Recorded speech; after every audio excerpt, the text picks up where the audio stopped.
प्यारे विद्यार्थियों, हम आज पढ़ते हैं प्रतिरोध, रेजिस्टेंस।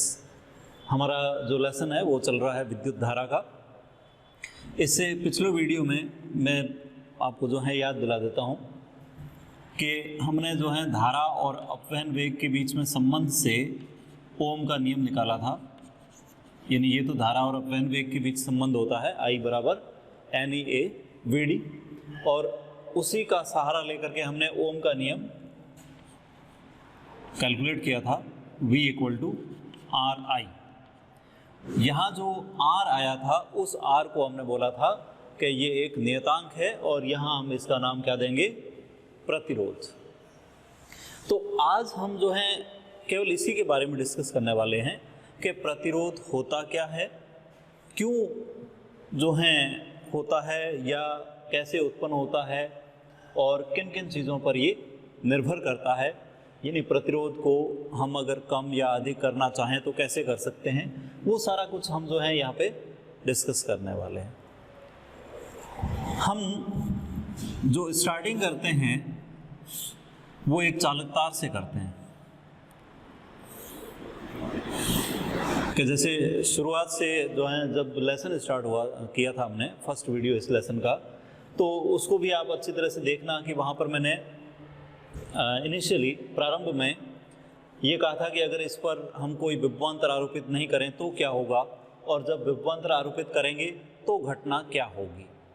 तो विभवांतर जब आरोपित नहीं होता है तब तो इलेक्ट्रॉनों की यादृच्छिक गति होती है, रैंडम होती है, तो उस केस में उनका परिणामी वेग जो है वो 0 माना जाता है, औसत वेग। उसकी वजह से कोई धारा का अस्तित्व नहीं होता, मतलब नेट आवेश प्रवाह नहीं होता है। लेकिन जब इस पर विभवांतर आरोपित किया जाता है तो इलेक्ट्रॉन एक निश्चित दिशा में त्वरित गति करते हैं, ठीक है। और निश्चित दिशा में गति करने के कारण चालक के एक सिरे से दूसरे सिरे की तरफ नेट आवेश प्रवाह होता है। इलेक्ट्रॉन निम्न विभव से उच्च विभव की तरफ त्वरित होते हैं। उस स्थिति में हम ये कहते हैं कि एक प्रभाव उत्पन्न होता है इलेक्ट्रॉन के विपरीत दिशा में, जिसकी दिशा पारंपरिक रूप से मानी जाती है, और उसको हम बोलते हैं विद्युत धारा। ओके, उस समय इलेक्ट्रॉन जिस वेग से गति करते हैं उस औसत वेग को हम अपवहन वेग कहते हैं। अब ओम का नियम क्या बताता है कि धारा कितनी प्रवाहित होगी, वो निर्भर करता है कि आपने विभवांतर कितना आरोपित किया, ठीक है। यानी I समानुपाती V होता है। विभवांतर जितना ज़्यादा आरोपित होगा उतना ही इलेक्ट्रिक फील्ड प्रबल होगा, और विद्युत क्षेत्र जितना ज़्यादा प्रबल होगा इलेक्ट्रॉनों पर विद्युत बल ज़्यादा कार्य करेगा, यानी इलेक्ट्रॉन का त्वरण ज़्यादा होगा, वेग जो है वो तेज़ी से बढ़ेगा। उस केस में इलेक्ट्रॉन एक सिरे से दूसरे सिरे तक तेज़ी से पहुँचेंगे, यानी इलेक्ट्रॉनों के पहुँचने की दर पर सेकंड बढ़ जाएगी, और आवेश के प्रवाह की दर को ही तो हम धारा कहते हैं। तो इसका मतलब ये हुआ कि विभवांतर बढ़ाने से धारा समानुपाती रूप से बढ़ती हैं, लेकिन ध्यान रहें कि भौतिक अवस्थाएं नियत हो, ये हम पढ़ चुके हैं। भौतिक अवस्थाएं मीन्स इसकी लंबाई, क्षेत्रफल, ताप, दाब, ये सारा कांस्टेंट होना चाहिए।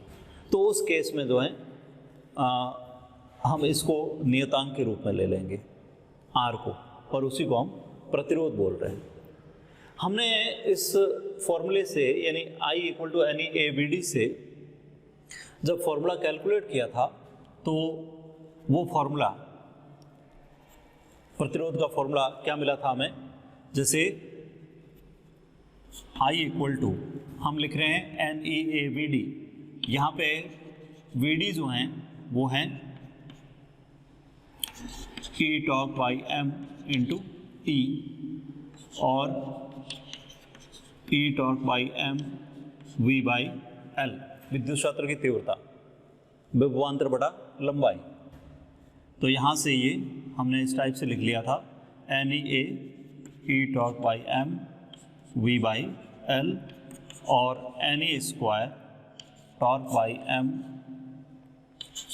A/L × V, I समानुपाती V, या V = m/NE² torq L/A × I। That means भौतिक अवस्थाएं नियत हो तो m by N A square torque L upon A constant हो गया, तो V समानुपाती I हो गया। इसका मतलब ये हुआ कि यहाँ जो हम प्रतिरोध R ले रहे हैं वो प्रतिरोध यही है, m upon n square torque L by A. लेकिन हमें ये पता नहीं चला कि व्हाट इज रेजिस्टेंस, प्रतिरोध है क्या। तो प्रतिरोध एक्चुअल में धारा के मार्ग में उत्पन्न बाधा होती है। शाब्दिक भी है, इंग्लिश में जैसे वर्ड है रेजिस्ट, रेजिस्ट का मतलब विरोध करना होता है। और इसको हम इस टाइप से समझ सकते हैं कि जब किसी चालक में इलेक्ट्रॉन प्रवाहित होते हैं, आवेश प्रवाहित होता है, तो वो इलेक्ट्रॉन, या जैसे सेल पढ़ेंगे तो उसके अंदर हम आयन शब्द काम में लेंगे। जैसे मैंने शुरू में बताया था कि धारा प्रवाह के लिए कोई इलेक्ट्रॉन होना ही जरूरी नहीं होता है, और भी कई फैक्टर्स होते हैं जिनके कारण धारा प्रवाहित हो सकती है। तो वो इलेक्ट्रॉन या आयन गति करते हुए एक दूसरे से टकराते हैं और टक्कर के कारण उनके प्रवाह में बाधा उत्पन्न होती है। उसी बाधा को हम यहाँ पे प्रतिरोध नाम देते हैं। यानी एक तरह से अगर मान लो थोड़ा ढंग से हम कहें तो यूँ कह सकते हैं कि जब किसी चालक में धारा प्रवाहित होती है तो इलेक्ट्रॉनों के आपस में टक्कर के कारण धारा के मार्ग में बाधा उत्पन्न होती है। उसी बाधा को हम प्रतिरोध कहते हैं। और यहाँ प्रतिरोध का सीधा और simple formula V upon I, V upon I से हम इसका मात्रक देख सकते हैं, वोल्ट पर एम्पियर। और इसी वोल्ट पर एम्पियर को हम बोलते हैं ohm. Ohm 1 ohm equal to 1 volt by 1 ampere. इसका मीनिंग क्या होगा कि अगर किसी चालक पर 1 वोल्ट का विभवांतर आरोपित करने पर उसमें प्रवाहित धारा का मान 1 एम्पियर हो तो उस चालक का प्रतिरोध कितना होगा? 1 ओम होगा। अच्छा, सीजीएस के अंदर हम अगर एनी यूनिट्स का कन्वर्जन करते हैं तो वोल्ट को हम स्टैटिक वोल्ट में लिखते हैं और एम्पियर को स्टैटिक एम्पियर में लिखते हैं, और इसको हम स्टैटिक ओम बोलेंगे।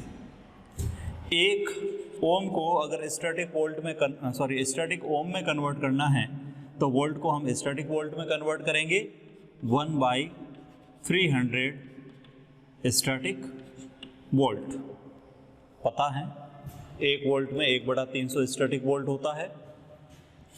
1 एम्पियर में कितना स्टैटिक एम्पियर होते हैं? 3 × 10⁹ स्टैटिक एम्पियर। इसको जब हम सॉल्व करेंगे तो ये मिलेगा हमें 1/9 × 10⁻11 और static volt by static ampere equal to static ohm. तो हमें ये संबंध मिल गया 1 ओम और 1 स्टैटिक ओम के बीच में। आप ऐसे कह सकते हैं 1 स्टैटिक ओम में 9 × 10⁻11 ओम होते हैं। जैसे स्टैटिक वोल्ट वोल्ट से बड़ा होता है, वैसे ही स्टैटिक ओम ओम से बड़ा है। ओके, वीमा हम देख सकते हैं डायमेंशनल फॉर्मूला, वोल्ट पर एम्पियर। वोल्ट विभव, विभव को हम एक तरह से विभव का जैसे जो मात्रक होता है वो होता है joule per coulomb, joule per coulomb और joule per ampere into second. तो इसको अगर हम चेंज करना चाहें तो ऐसे कर सकते हैं, joule per ampere into ampere, ampere square हो जाएगा इनटू सेकंड। हमें पता है कार्य की विमा m1 L2 T-2 होती है, तो m1 L 2E आएगा। T-2 होता है कार्य में यानी जूल के रूप में। यहाँ पे हमें 1 और सेकंड मिल रहा है, इट मीन्स ये हो गया T-3 और A ampere into ampere, ampere square A-2। That's the dimensional formula of resistance. Okay, तो प्रतिरोध होता क्या है? प्रतिरोध के मात्रक और विमा कैसे लिखे जाते हैं, 1 वोल्ट की परिभाषा भी ध्यान रखोगे। अब हम प्रतिरोध का ये फॉर्मूला ले लें। इससे हमें क्या पता चलेगा कि प्रतिरोध किन किन चीज़ों पर निर्भर करता है। अच्छी तरह से समझ में आ गया? एक बार जो है सरसरी निगाह से देख लीजिए कि हम प्रतिरोध को परिभाषित कर रहे हैं, प्रतिरोध के मात्रक और विमा लिख रहे हैं। ओके,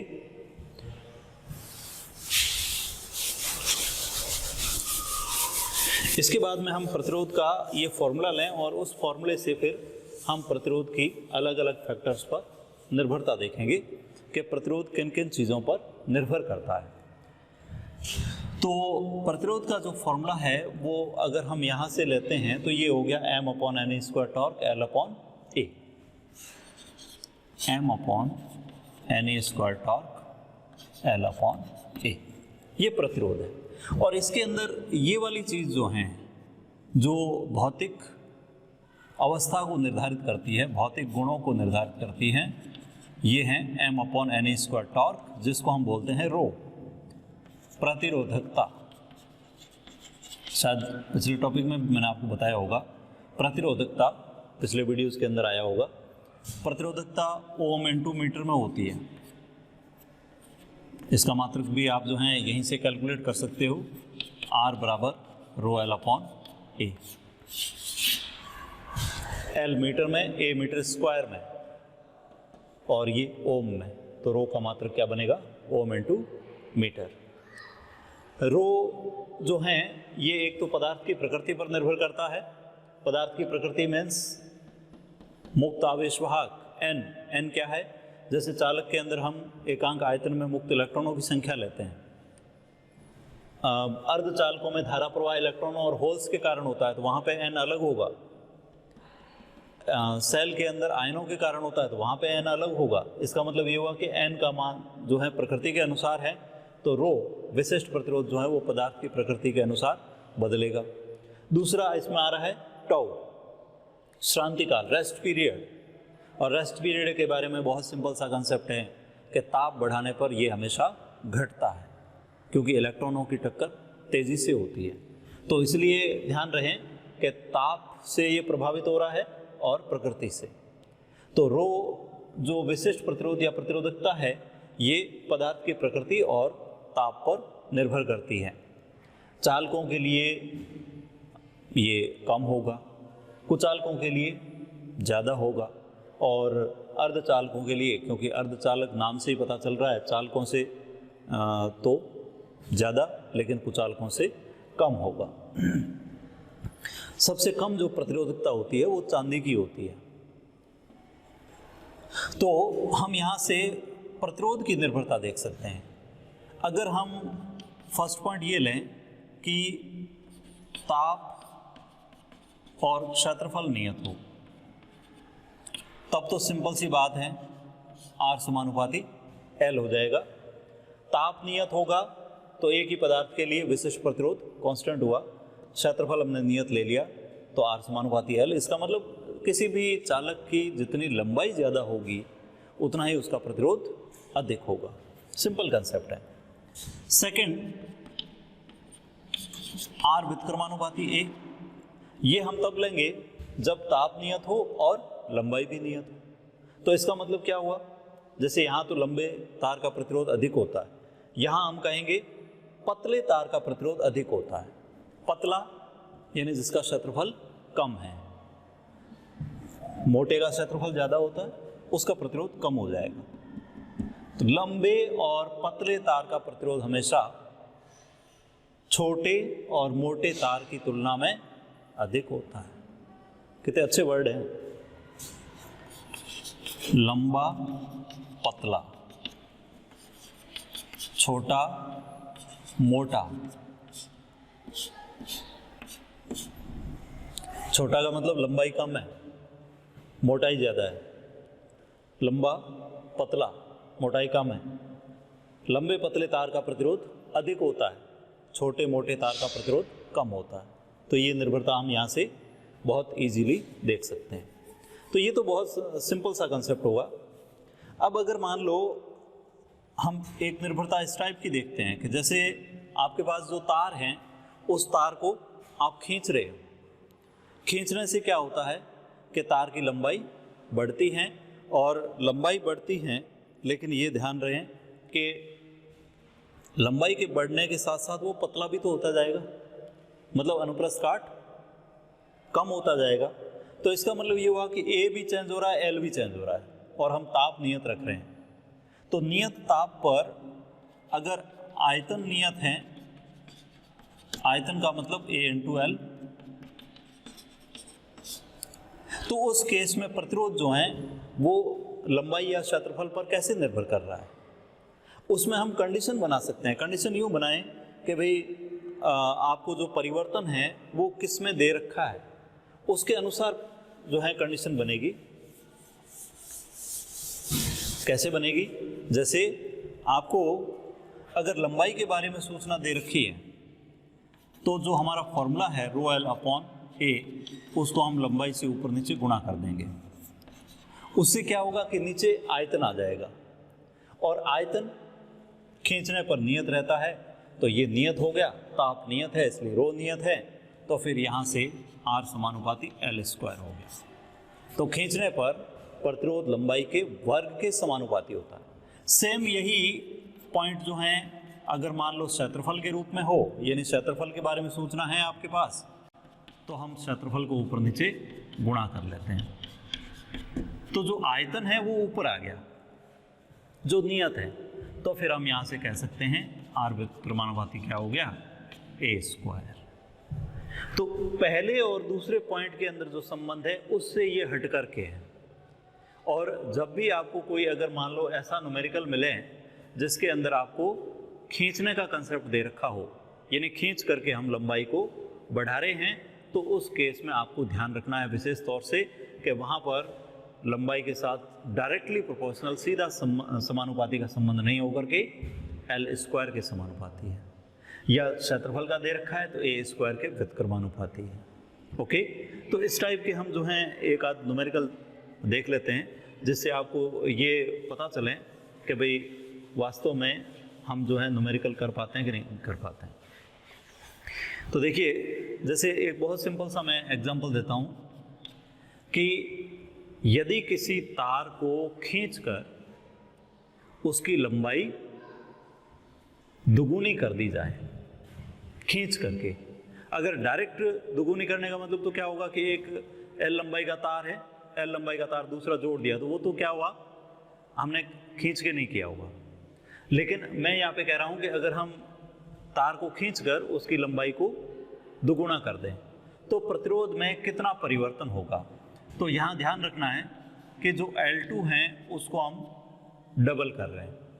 पहले इनिशियल लंबाई L1 ले लें, तो L1 का दुगुना, तो उस केस में L2 बाई L1 2 है, और यहाँ हमारे पास में संबंध क्या है, खींच रहे हैं R समानुपाती L square, it means R2 by R1 L2 by L1 का होल स्क्वायर 2/1 का स्क्वायर, जो आपको मिलेगा 4/1। ये अनुपात मिला है, अनुपात से हम भिन्नात्मक परिवर्तन निकाल सकते हैं। कैसे? R2 minus R1 upon R1, मैंने कुछ नहीं किया है, -1 किया है। इधर -1 करेंगे तो इधर भी -1 करेंगे, तो ये हो जाएगा R2 minus R1 upon R1।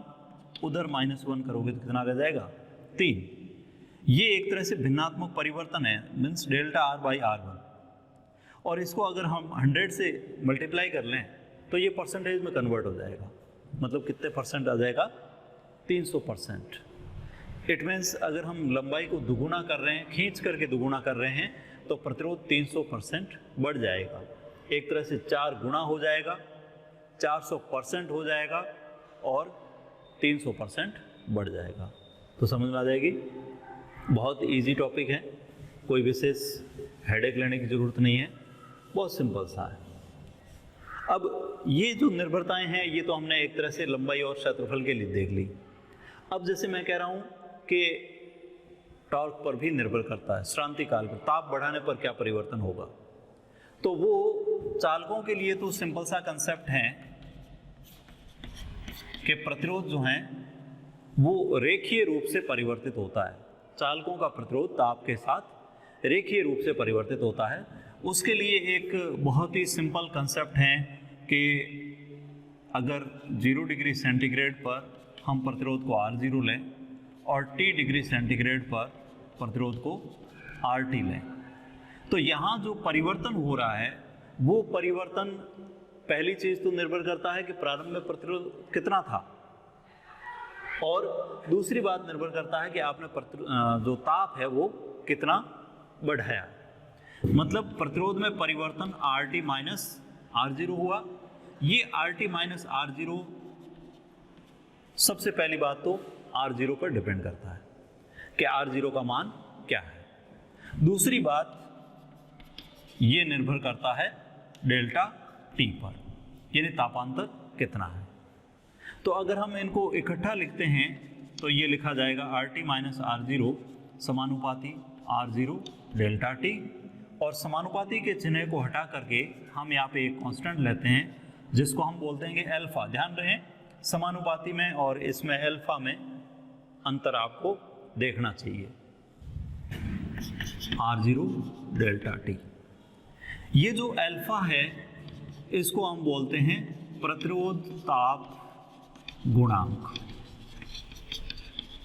प्रतिरोध ताप गुणांक, प्रतिरोध ताप गुणांक प्रतिरोध पर ताप के प्रभाव को प्रदर्शित करता है। मतलब ताप का क्या प्रभाव पड़ता है। अगर मान लो ताप का प्रभाव ज़्यादा पड़ता है तो अल्फा का मान ज़्यादा होगा, ताप का प्रभाव बहुत कम पड़ता है तो अल्फा का मान बहुत ही कम होगा।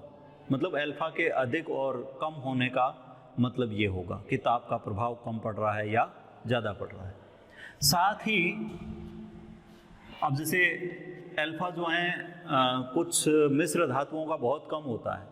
मोस्टली जो धातुएं हैं उनके लिए तो अल्फा ज़्यादा होता है, लेकिन जो मिश्र धातुएं हैं जिसमें कुछ मैं एग्जांपल देता हूँ, जैसे मैग्नीन, कॉन्स्टेंटन, उसी को यूरेका बोलते हैं, नाइक्रोम, ये ऐसी मिश्र धातुएं हैं जिनका अल्फा बहुत कम होता है प्रतिरोध ताप गुणांक।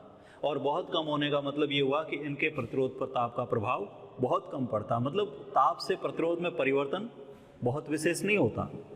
इसलिए इनका उपयोग प्रतिरोध तार बनाने में, मीटर सेतु और विभव मापी के तार बनाने में किया जाता है, क्योंकि वहाँ पर हमें जो है प्रतिरोध की या कोई भी कैलकुलेशन करनी होती है तो प्रतिरोध कांस्टेंट रहना चाहिए। धारा प्रवाह के समय तार गर्म हो जाता है तो प्रतिरोध बदलना नहीं चाहिए, तो अल्फा कम होना चाहिए।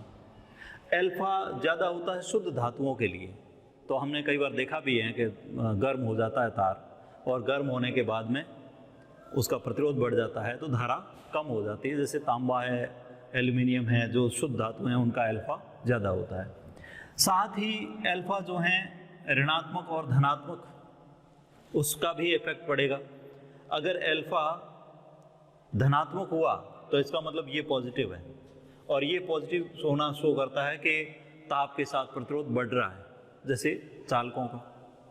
अगर ये नेगेटिव हुआ तो अल्फा नेगेटिव हो जाएगा, और नेगेटिव अल्फा क्या शो करता है कि ताप बढ़ाने पर प्रतिरोध घट रहा है। और ऐसा किनके साथ होता है, जैसे एक तो सबसे अच्छा एग्जांपल अर्धचालक। अर्धचालकों का ताप बढ़ाने पर प्रतिरोध घटता है।